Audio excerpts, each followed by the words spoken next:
Jangan tonton video ini kalau Anda tidak percaya dengan keajaiban doa yang bisa menarik seseorang ke dalam kehidupan kita.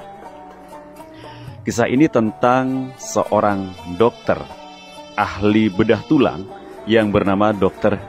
Ihsan. Dr. Ihsan ini adalah dokter yang sangat terkenal di Pakistan, dan saking terkenalnya, orang yang ingin konsultasi atau ingin melakukan terapi bersama dengan Dr. Ihsan itu sampai antrinya luar biasa.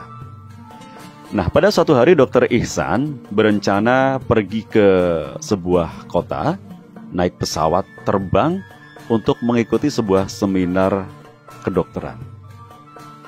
Dr. Ihsan datang ke bandara, pesawat kemudian take off ya.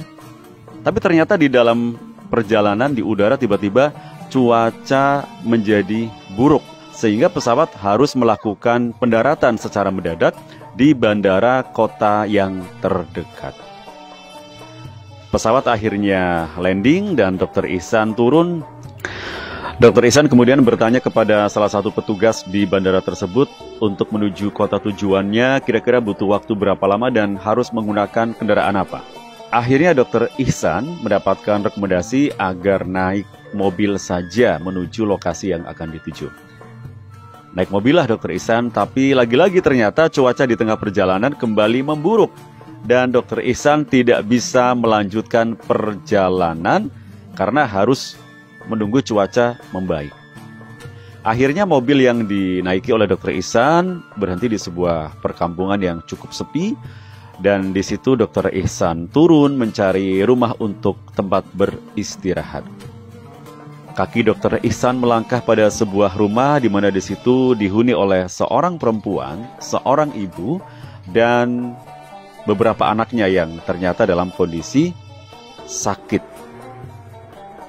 Melihat kondisi anak-anaknya yang sakit, kemudian Dr. Ihsan bertanya, "Apa yang terjadi pada anak-anak ini, Ibu?" Sang ibu kemudian menjawab bahwa anak-anaknya ini menderita penyakit gangguan tulang ya, dan hanya dokter yang bisa menyembuhkan ini adalah dokter yang lokasinya jauh. Si ibu ini sudah berusaha semaksimal mungkin berobat ke sana kemari, tapi ternyata penyakit yang diderita oleh anak ini tidak bisa sembuh. Dan menurut cerita ibu, dia mendapatkan rekomendasi bahwa ada seorang dokter yang dia sangat terkenal bisa menyembuhkan penyakit anak-anaknya. Hanya saja si ibu ini berkata bahwa mana mungkin saya bisa bertemu dengan dokter itu karena dokter itu sangat jauh dan harus antri ketika harus bertemu dengan sang dokter. Si ibu kemudian menyebut bahwa dokter tersebut adalah Dr. Ihsan. Dr. Ihsan sontak kaget, karena ternyata dirinya lah yang dimaksud oleh si ibu. Dr. Ihsan kemudian berkata kepada si ibu, "Masya Allah ibu, ternyata doa ibulah yang menyebabkan cuaca di atas langit ketika saya naik pesawat terbang itu memburuk. Kemudian saya harus mendarat dan saya harus melanjutkan perjalanan menggunakan mobil dan lagi-lagi cuaca memburuk. Dan pada akhirnya saya sampailah di rumah ibu. Doa ibulah yang telah menarik saya sampai ke rumah ini ibu." Itulah cerita tentang keajaiban doa yang bisa mendekatkan yang jauh dengan cara yang tidak disangka-sangka.